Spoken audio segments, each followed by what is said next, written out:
Vous voulez développer un charisme magnétique qui attire naturellement les opportunités et transforme votre quotidien?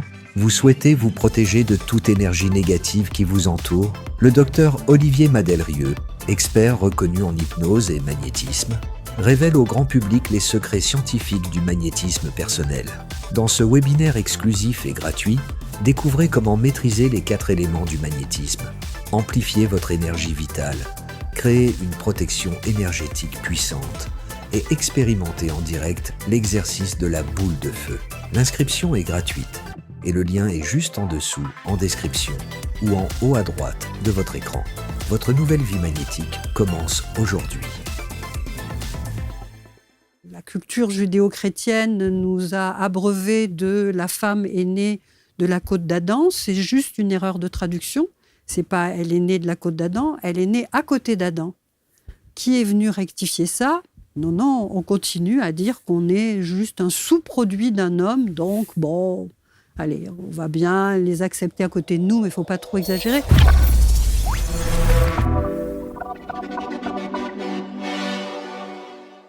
Chers amis, bienvenue. Voici une nouvelle rencontre avec mon invité, psychanalyste, en l'occurrence Hélène Vecchiali, qui est installée sur les canapés. Bonjour Hélène.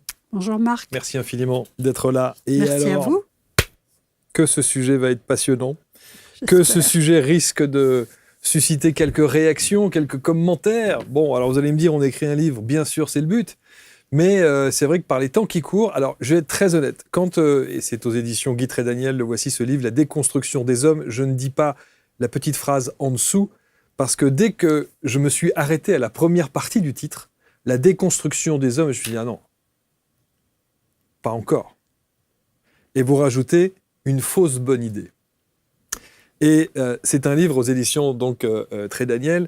Et c'est vrai qu'en ce moment, et j'ai eu souvent l'occasion de le dire dans les différentes émissions que j'ai proposées avec les différentes personnalités qui se sont installées ici, de dire que j'avais le sentiment, ça m'a valu les foudres de guerre, hein, qu'il y avait une sorte de chasse aux sorcières des hommes et qu'il était de bon ton, même si parfois c'est justifié, mais de taper un peu sur la jante masculine, un petit peu à outrance et un peu à tort et à travers. Est-ce que vous partagez ce constat d'abord ?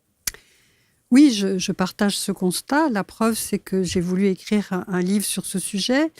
Mais je crois qu'il faudrait vraiment comprendre que les féministes, et je suis féministe, n'ont pas eu tout d'un coup une idée en se disant « Tiens, on s'ennuie si on déconstruisait les hommes ».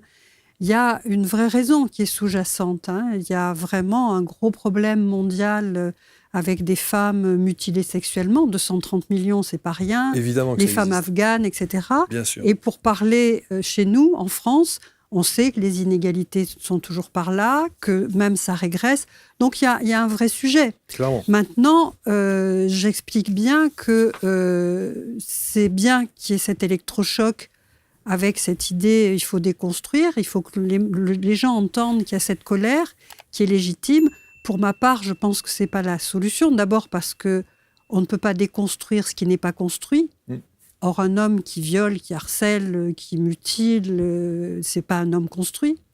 Et puis, par ailleurs, déconstruire les hommes, ça voudrait dire que tous les hommes sont nocifs et toxiques par nature, ce qui est bien évidemment une aberration.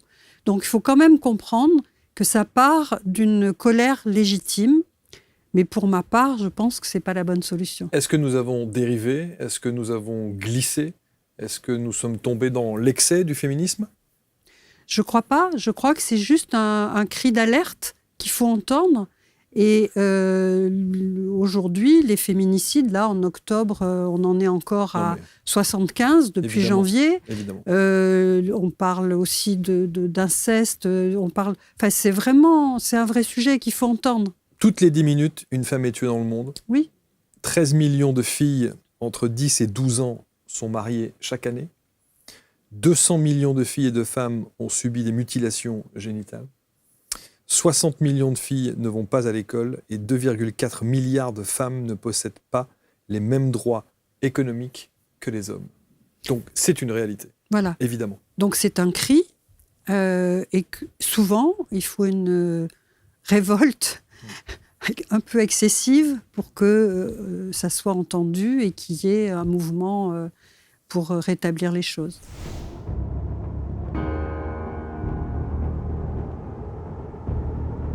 Le ressenti, c'est que j'ai l'impression d'être arrivé dans une famille. On a envie après, le soir, de reprendre chaque activité et de creuser chaque petit point pour en savoir plus.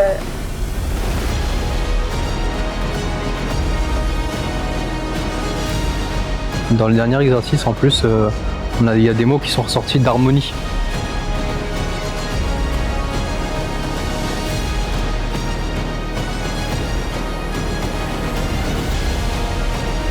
Des exercices simples, mais efficaces.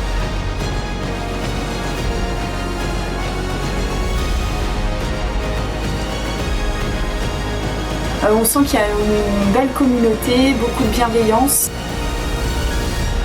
Mais j'écoute beaucoup mes ressentis aujourd'hui. Donc ça m'a envoyé ici. J'avais 2 choix. Le premier s'est annulé, le deuxième il est encore mieux.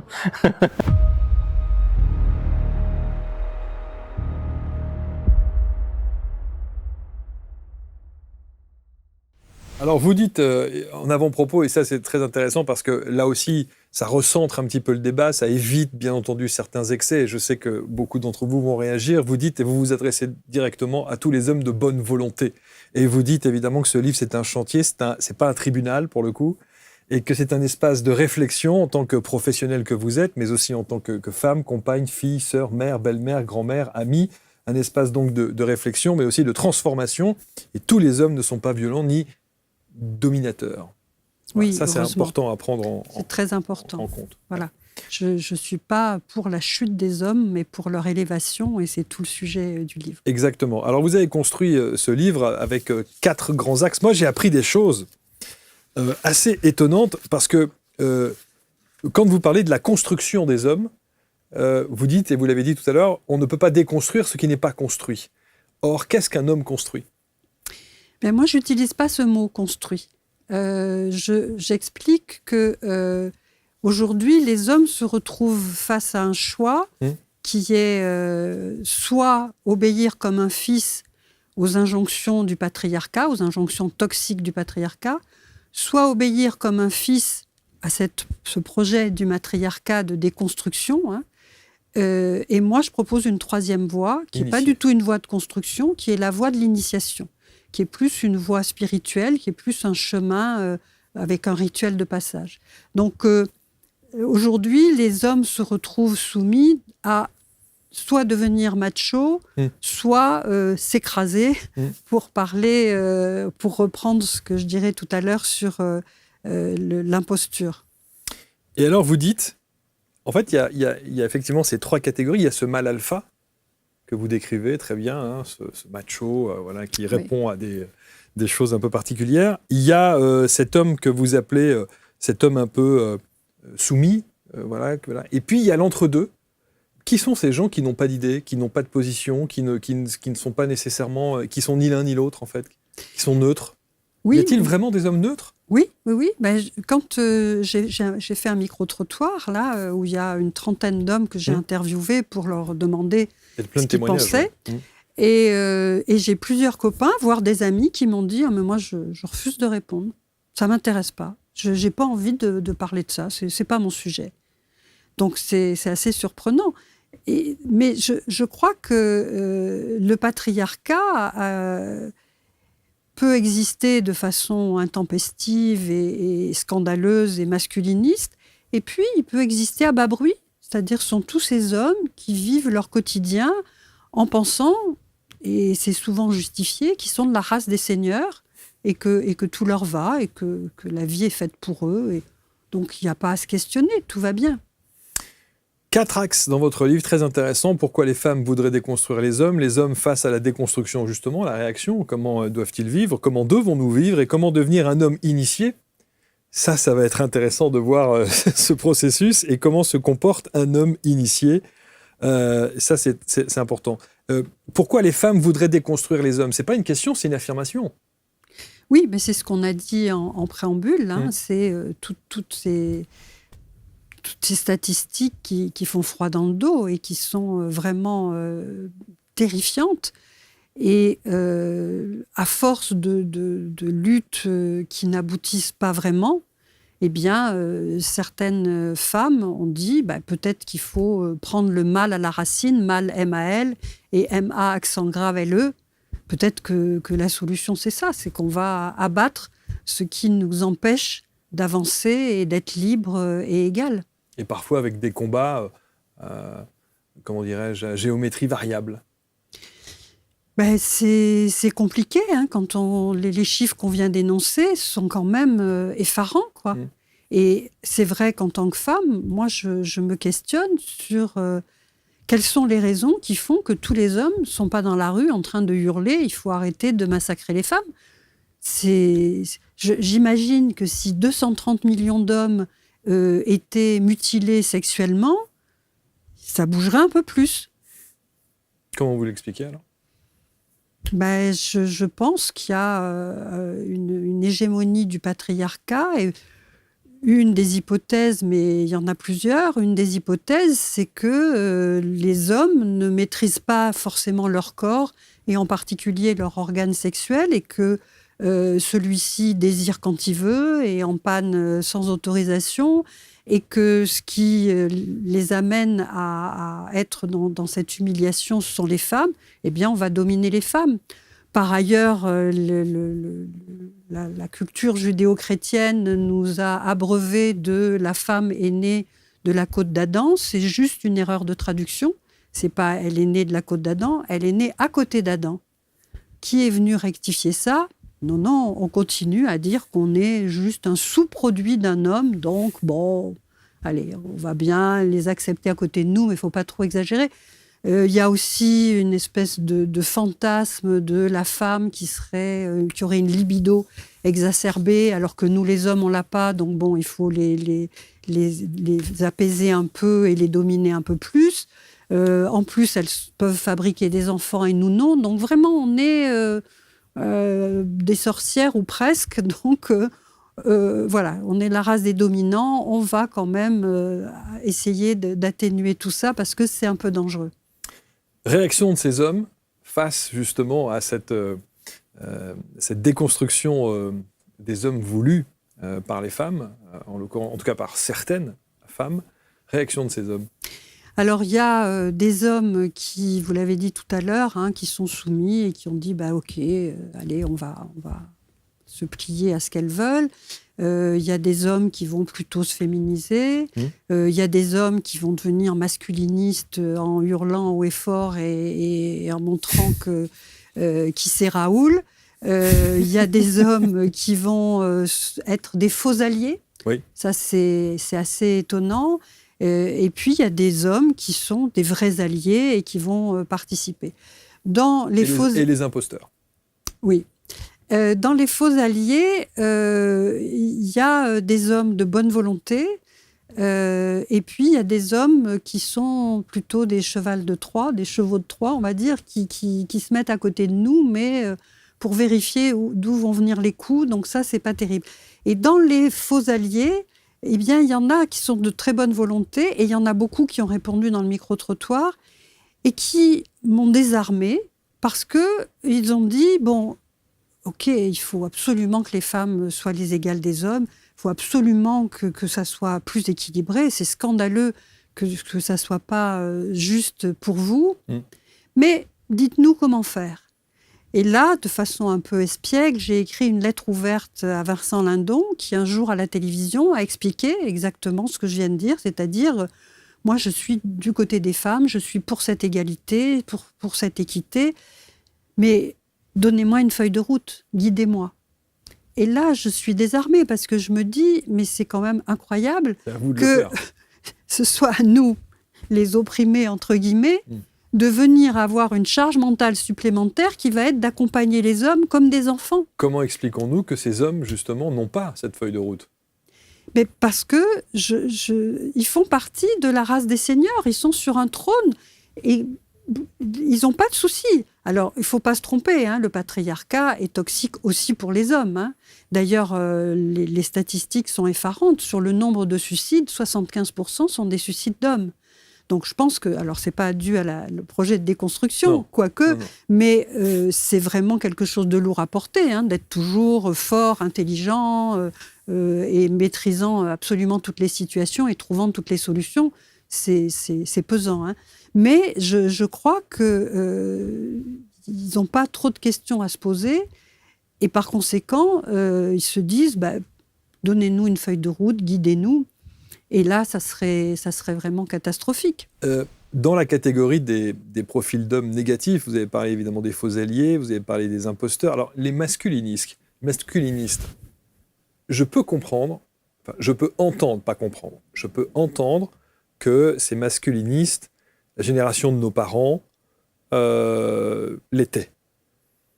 En revanche, est-ce que vous avez le sentiment encore qu'il y en a beaucoup des gens... Alors moi, je considère ça comme une tare. C'est-à-dire qu'en 2025, si vous raisonnez comme un masculiniste, c'est qu'il y a un problème.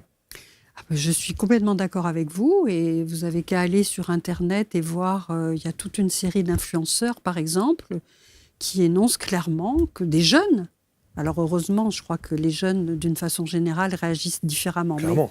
Mais des jeunes qui disent, mais moi, quand je veux pas que ma femme travaille, et quand je rentre à la maison, je veux mes pantoufles, mon whisky, et le repas qui est prêt.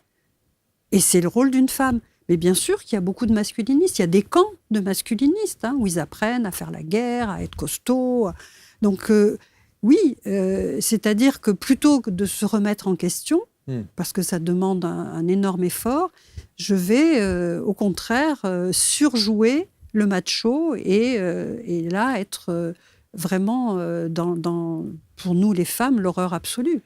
Et c'est là où intervient la notion d'éducation, parce que cette nouvelle génération, qui est censée être la génération de nos enfants notamment, c'est une génération qui n'a fait que se construire sur ces bases-là, sur ces théories, sur ce principe-là et cette relation à la femme de cette manière-là.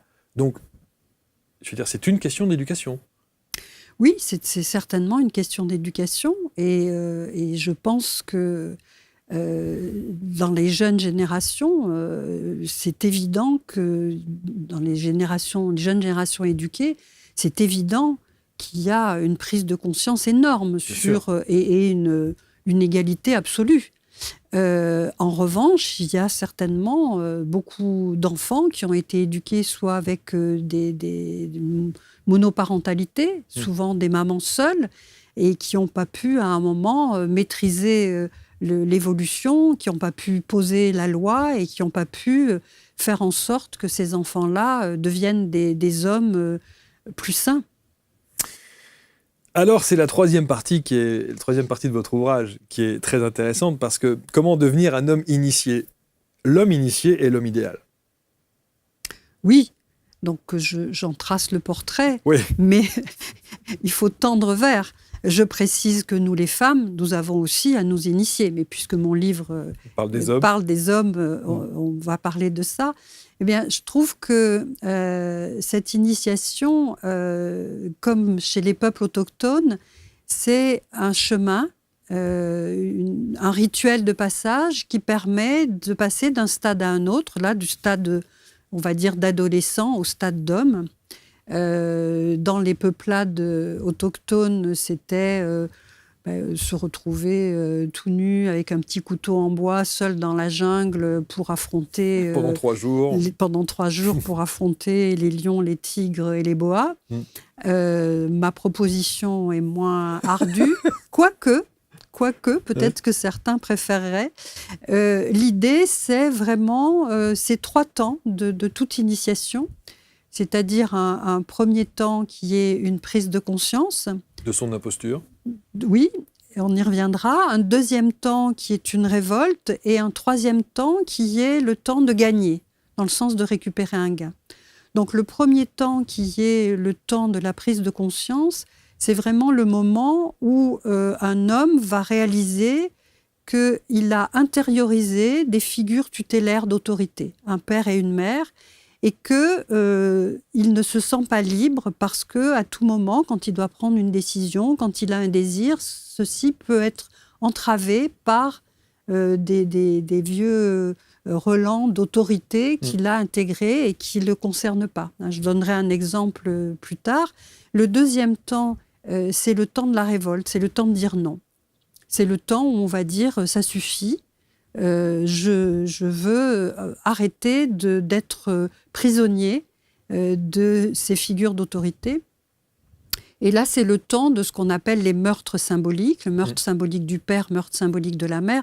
Alors le terme meurtre est certes violent, mais il est question de renaissance et de mort, et aucune initiation ne peut se faire dans la douceur. Et le troisième temps, c'est le temps de gagner. Et qu'est-ce que l'homme gagne à cette initiation ?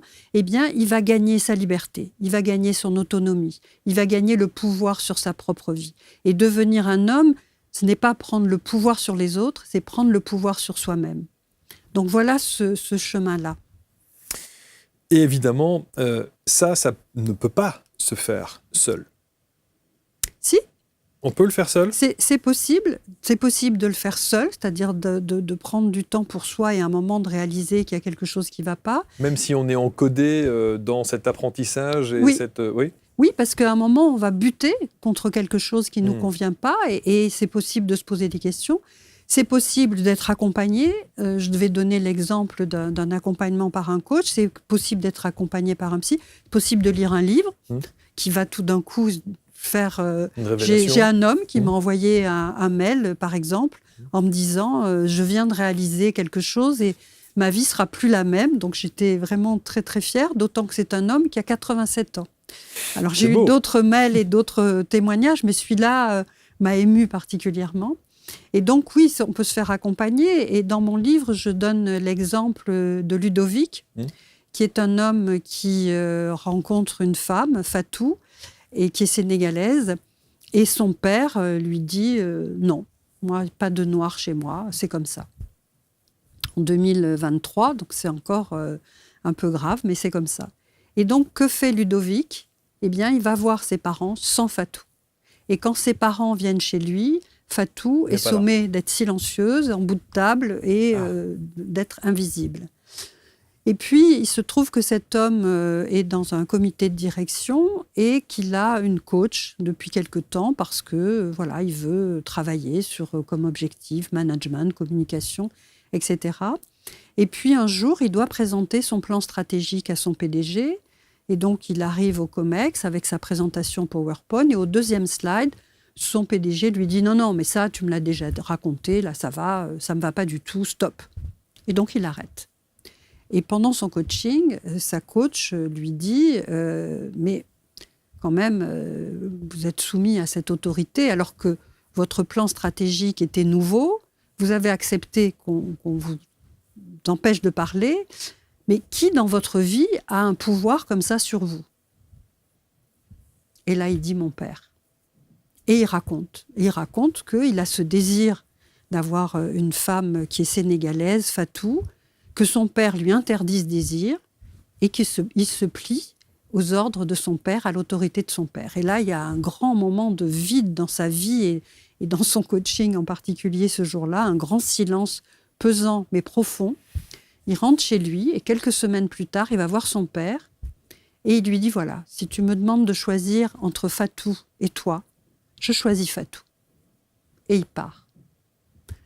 Puis il arrive au travail et là, il va voir son PDG et il lui dit « Voilà, au prochain COMEX, je vais refaire ma présentation la même et je te demande de l'écouter jusqu'au bout.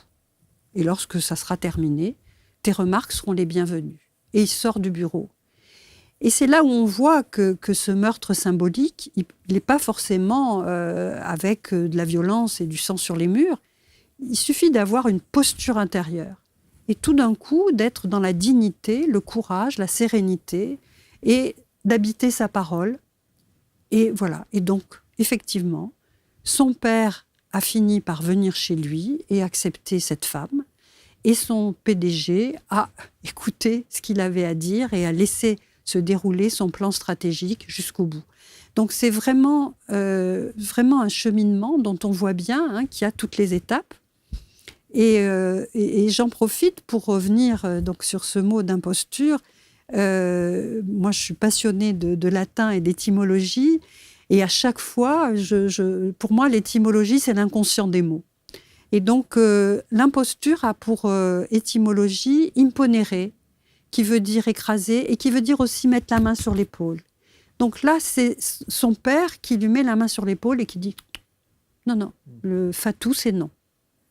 Et donc, être un imposteur au sens étymologique, c'est être quelqu'un qui, à tout moment, risque d'avoir une personne qui va l'écraser, lui mettre la main sur l'épaule en disant « Non, tu ne peux pas assouvir tes désirs, il faut que ça passe par mon autorisation. » Alors, ça va être intéressant parce que je vais vous demander évidemment comment exécuter ce meurtre, et notamment cette symbolique de tuer le père, mais tuer la mère.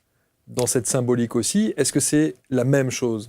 Alors, c'est presque pareil. Ce qui est intéressant, c'est que ce meurtre symbolique de la mère, on n'en parle quasiment jamais et que c'est tabou. Bon, Freud avait parlé du meurtre symbolique du père, mais il n'a pas pu parler du meurtre symbolique de la mère parce qu'il avait une telle relation amoureuse, entre guillemets, avec sa mère, une telle relation oedipienne, qu'il a surtout, n'a surtout pas évoqué ça. Le meurtre symbolique de la mère, il est un peu différent. Le meurtre symbolique du père, on pourrait dire, c'est prendre le pouvoir sur sa vie sociale.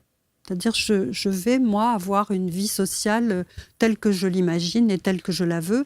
Et le meurtre symbolique de la mère, on est plus dans quelque chose de « je vais m'arracher à cette symbiose avec ma mère, je vais m'arracher de cette fusion avec ma mère et je vais la décompléter. » C'est un peu comme si un homme, dans cette relation avec sa mère, se retrouvait dans une espèce de matrice virtuelle qui l'amène à voir dans toutes les femmes une espèce de substitut maternel et là, avoir des attentes vis-à-vis de cette femme qui sont identiques à celles qu'il avait pour sa mère, des frustrations envers sa mère qu'il va retranscrire sur sa compagne, des colères qui vont à nouveau se retrouver attribuées à sa compagne. Donc on voit que lorsqu'un homme n'a pas fait ce travail de meurtre symbolique de la mère, on voit à quel point eh bien, il va, toutes ces récriminations, il va les transférer sur sa compagne. Et à partir de là, on voit bien qu'il y a quelque chose qui va être décalé dans le couple. Donc le meurtre symbolique de la mère va être de vraiment, je répète, le mot d'arrachement, c'est-à-dire s'arracher à cette symbiose pour se retrouver libre de ses relations amoureuses et de vivre une relation avec une femme qui ne soit plus ce substitut maternel et qui soit à égalité, où on ne va rien lui faire payer, où on ne va rien attendre trop, ou rien attendre de pas assez. Et c'est drôle parce que, en tant qu'homme, évidemment, j'écoutais attentivement vos propos et j'essayais de me mettre un instant sur cette symbolique par rapport à la relation ma mère, mon père, etc. Et j'étais en train de me dire combien les choses semblaient tellement plus simples avec le père qu'avec la mère.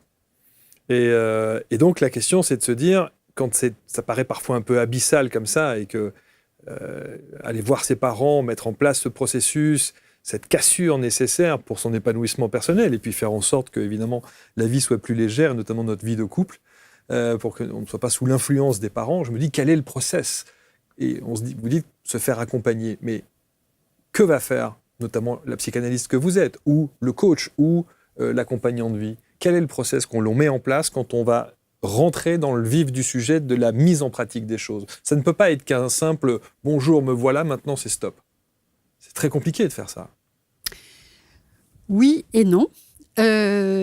Oui, parce que, comme je le disais précédemment, c'est une posture intérieure. C'est-à-dire à partir du moment où vous avez travaillé la posture intérieure et que vous dites « plus jamais ça », quelquefois il suffit d'arriver devant vos parents, de leur faire la bise, et puis, inconsciemment, ils ont compris. Sauf que le plus jamais ça, on vous a aidé pour pouvoir dire plus jamais ça. Oui, le plus jamais ça, eh bien, dans un travail avec le coach, par exemple, vous voyez l'exemple que je donnais tout à l'heure de Ludovic.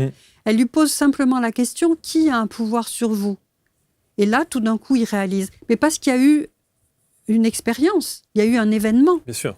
Et l'événement lui a montré qu'il y avait quelque chose qui n'allait pas. Donc tout va partir d'un événement. C'est sûr que si vous êtes chez vous, tranquille, que vous avez à manger, à boire, un beau métier, que tout va bien et qu'il ne se passe rien, on vient vous dire, il faut que tu coupes avec ton père et ta mère. Mais on va dire pourquoi. Si en revanche, oui, pardon. Je vous en prie. En revanche, quand il y a un événement où vous voyez que vous êtes contraint, que vous êtes barré dans vos désirs, que vous êtes barré dans vos souhaits, et que vous ne vous sentez pas libre, là, vous allez questionner ce qui se passe avec quelqu'un ou dans un livre ou en voyant un film ou une émission. Enfin, tout d'un coup, il va y avoir une prise de conscience. Et cette prise de conscience, elle est là parce qu'il y a un événement. Mais j'ai du mal à comprendre qu'il puisse y avoir une prise de conscience suite à un événement. Alors, c'est logique, mais qu'on ne se rende pas compte, qu'on n'ait pas cette prise de conscience de soumission sous influence de, sans en arriver à une situation déterminée, sans arriver à un clash, proprement dit. On devrait pouvoir se rendre compte qu'effectivement, dans d'autres petits détails de la vie quotidienne, on est sous influence de son père ou de sa mère, on est sous le diktat de nos parents. Il n'y a pas besoin d'attendre qu'il y ait ce clash qui vous saute aux yeux. Mais si, parce que sinon, si vous allez bien... Ah non, vous n'allez pas bien, justement. Ah ben, vous si savez qu'il y a quelque chose qui ne va pas, donc on n'est pas obligé d'attendre le clash. Non, mais le clash, il n'est pas forcément, ce que je disais tout à l'heure, il n'est pas forcément sanglant. C'est pas forcément quelque chose de tragique. Ça peut être simplement une prise de conscience et énoncer avec douceur quelque chose à vos parents, à votre père ou à votre mère. Et quelquefois, je le disais, ne même pas l'énoncer. Donc, si on n'est pas bien, on va se poser des questions. Souvent, on va se faire accompagner.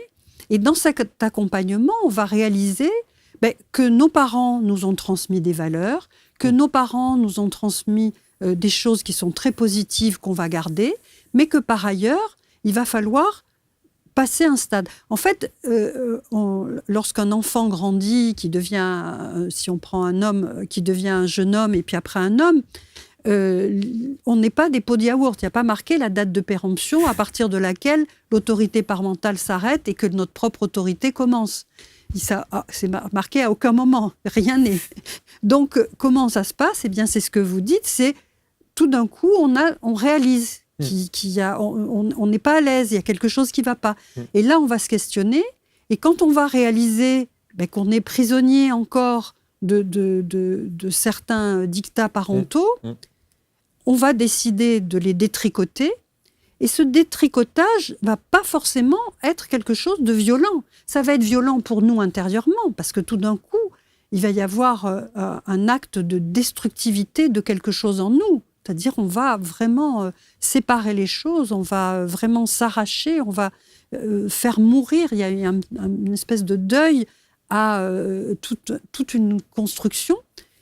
Et puis ensuite, eh bien, au quotidien, on va pouvoir énoncer les choses calmement. Pour le meurtre symbolique de la mère, par exemple, je donne l'exemple d'un homme. Je ne me souviens plus comment je l'ai nommé. Matteo. Matteo, qui a été élevé par une maman très présente, très possessive, lui donnant beaucoup d'ordres, étant très autoritaire, voilà. Mais il a réussi, un beau parcours, il a une belle profession, il s'est marié et puis il a un enfant. Et à ce moment-là, il commence à élever son enfant comme sa mère l'a élevé. Et il se rend compte qu'il lui impose des choses, et puis avec sa femme intervient pour lui signifier que quand même il y a quelque chose qui ne va pas, et lui réalise qu'il est en train de faire à son fils ce qu'il a détesté qu'on lui fasse. Et là, il y a cette prise de conscience, et puis il va se faire aider, il va comprendre, il va réaliser. Et un jour, sa mère vient déjeuner chez lui, et son fils est à table avec sa femme, sa mère et lui, et là, il y a des épinards, et le gamin dit « Burk ». Et le père lui dit « Non, tu goûtes, voilà, moi je te demande juste de goûter, et si tu n'en veux pas, tu n'en manges pas ». Et là, il voit sa mère qui regarde son assiette et qui commence à bouillir. Il continue sa pédagogie. Le gamin goûte, dit Burk, et il lui dit tu vois, tu as goûté, c'est très bien, tu n'en mangeras pas. Et là, la mère explose en disant mais qu'est-ce que tu es lâche, alors c'est ton fils qui fait la loi, et c'est comme ça. Enfin, vraiment, elle se montre absolument exécrable et très énervée. Et là, son fils lui dit ou tu acceptes la façon dont j'éduque mon enfant, ou tu vas manger ailleurs. Mais de façon très calme et très gentille. Et là, la mère se tait, et tout va bien. Sauf qu'il lui dit quand même, tu m'as pourri la vie en m'imposant tes désirs, tes ordres, tes lubies. Tu penses bien que je ne vais pas faire la même chose avec mon fils. Oui, vous avez raison. Il lui dit de façon violente. C'est comme ça, parce et c'est que pas c'est autrement. une histoire vraie. Bien sûr, bien sûr. Donc il lui dit de façon violente, ouais. Mais elle reste à table. Exact. Elle reste à table, et puis je pense qu'elle réalise quand même qu'il n'a pas, elle n'a pas tout à fait tort. Donc, oui, il peut y avoir un moment un peu violent. Je m'amuse dans mon livre à dire il faut être misogyne un jour pour ne pas l'être toujours. C'est-à-dire que ce jour-là, voilà, il est misogyne, il pratique le meurtre symbolique de sa mère. Et après, d'ailleurs, dans cette histoire-là, après, les relations ont été incroyablement apaisées entre ce fils et cette mère, parce qu'elle a réalisé que c'était fini, que c'était plus un enfant, que c'était un homme. Donc voilà, c'est des processus qui sont... Mais c'est aussi un livre pour les parents. Hein. Ah oui, bien sûr. Clairement, hein, pour bien prendre conscience de cette symbolique du meurtre du père et de la mère. On va voir dans un instant ce que sont ces hommes initiés, parce que j'entends d'ici les commentaires, les gens qui disent « Non mais moi, laisse tomber, je suis un homme initié ». Qu'est-ce que ça veut dire ? Ça ne veut pas dire que je suis un homme parfait, non. Ça ne veut pas dire que je suis l'homme idéal, ça ne veut pas dire tout cela. Mais juste pour l'anecdote, il y a une expression dans les relations qu'il y a en famille, interfamille, on parle souvent des belles-mères. Et on entend souvent dire « J'ai des relations avec ma belle-mère qui sont un peu compliquées ». Est-ce que ça veut dire qu'entre le fils et la mère, donc qui est aussi la belle-mère de la personne qui dit ça, je ne sais pas si vous me suivez, ça veut dire qu'il n'y a pas eu cette cassure dont vous parlez ? Oui. À partir du moment où la mère est en fusion avec son fils et qu'elle estime qu'il lui appartient toujours, c'est ça. La belle-fille est vraiment l'empêcheuse de danser en rond et celle qui risque de casser cette fusion et d'intervenir dans ce duo. Et l'autre qui peut être perçu comme malvenu. Donc oui. Est-ce que je peux me permettre de vous demander si vous avez des enfants ? Oui. J'ai des enfants et qui sont grands maintenant ? Qui sont grands, qui sont mariés. Qui sont mariés. Donc, j'ai un fils. Donc vous êtes une belle maman. Donc je suis une belle maman et j'ai la chance d'avoir une belle fille qui est adorable, avec laquelle je m'entends très bien, Stéphanie, que je salue ici. Je salue mon fils Damien aussi par la même occasion. Mais mon fils a su un jour... Vous dire stop. Ah oui, de façon forte. Parce que vous avez été cette maman ? Non, pas du tout, mais parce que j'étais présente dans la vie, et qu'à un moment, non, sincèrement, en toute honnêteté, j'ai à chaque fois que mon fils a eu des copines quand il était plus jeune, je me suis toujours mise en retrait, mais j'ai une forte personnalité, je suis présente, j'étais très présente pour mes petits-enfants. Mais c'est beau en même temps. Et un jour... Voilà, il a eu la nécessité de me dire stop, et puis c'est comme ça, c'est pas autrement. C'était au sujet de l'éducation, l'apprentissage de la lecture de son fils. Et là, et alors c'était ce qui est très, avec le recul, drôle, mais sur le moment ça l'était pas du tout. J'ai eu une réaction presque schizophrénique, c'est-à-dire qu'en même temps, en tant que maman, j'étais effondrée. Que mon fils soit violent comme ça, en m'ordonnant de me taire avec grande virulence, j'ai eu un moment où j'ai manqué de souffle. Et puis la psychanalyste est arrivée en disant « Ah mais c'est bien, si ton fils a le courage de faire ça et de te dire ça, c'est qu'il sait que tu vas y survivre et que en somme, tu l'as élevé pour qu'il devienne un homme et ça y est, il devient un homme. » Donc j'étais dans cet entre-deux, mais ça a été vraiment difficile. Juste pour évidemment clôturer... et pas rentrer trop dans votre intimité, mais cet apprentissage de la lecture, ça veut dire que ce qu'il préconisait à votre petit-fils est un truc que vous ne validiez pas ? Non, c'était que j'étais très présente pour l'aider dans l'apprentissage, et il trouvait que... Il fallait qu'il se débrouille un peu seul. Non. Que je lui laisse un peu plus de liberté, un peu plus de rythme, un peu plus de temps, et que je ne sois pas tout le temps derrière, quoi. Voilà, que je lui donne un peu d'oxygène. Mais en tout cas, ces mères qui réagissent parfois comme ça, il n'y a pas une vraie volonté de nuire ou une vraie volonté d'être envahissante. C'est de l'amour, ça. Il y a des mères qui sont envahissantes. Il y a des mères qui sont toxiques, il y a des mères qui sont possessives, et il y a des mères...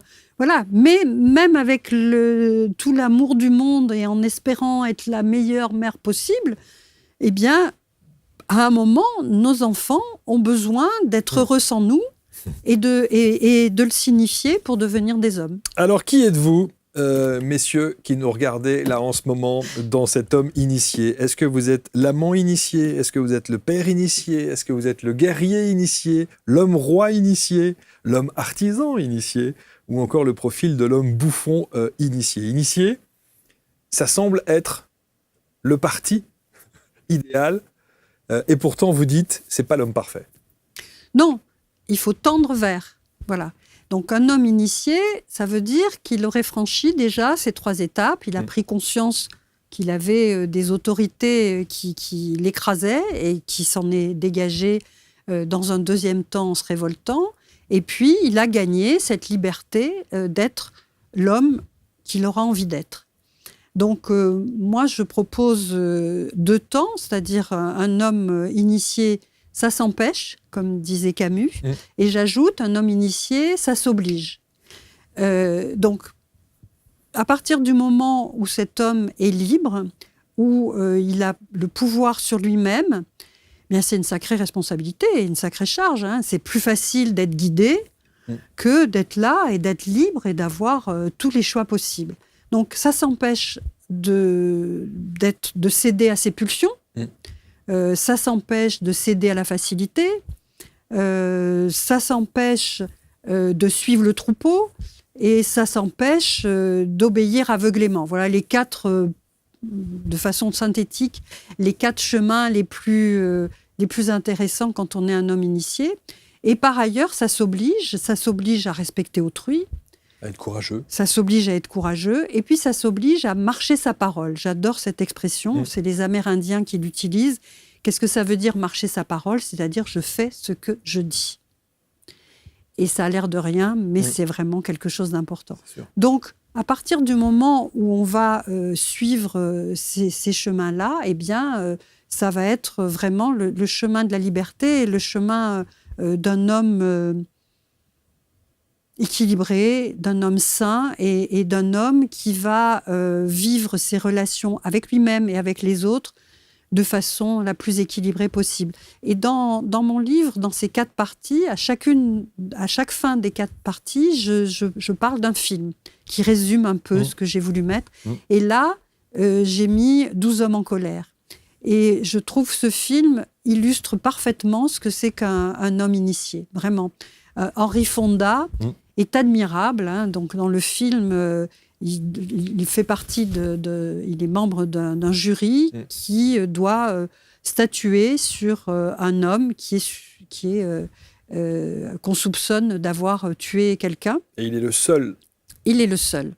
Tous les autres disent... Le condamne.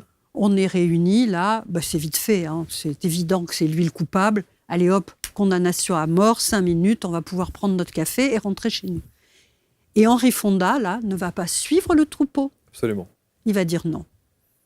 Mais pourquoi non? Convaincre chacun des jurés. Et il va convaincre chacun des jurés. Absolument. Avec courage. Absolument. Et il va vraiment argumenter. Absolument. Et à la fin, jusqu'à l'acquittement. L'homme va être acquitté. Et tout est filmé en huis clos, dans un seul but, dans une seule salle de délibération. Tout à fait. Ce film est incroyable. Est incroyable. Et cet homme, je ne sais pas du tout s'il a perpétré les meurtres symboliques de son père et de sa mère. L'histoire ne le dit pas.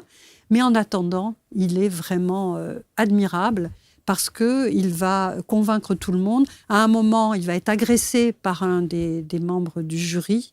Et au lieu de répondre violemment, il va avoir une parole vraiment très claire et très affirmative.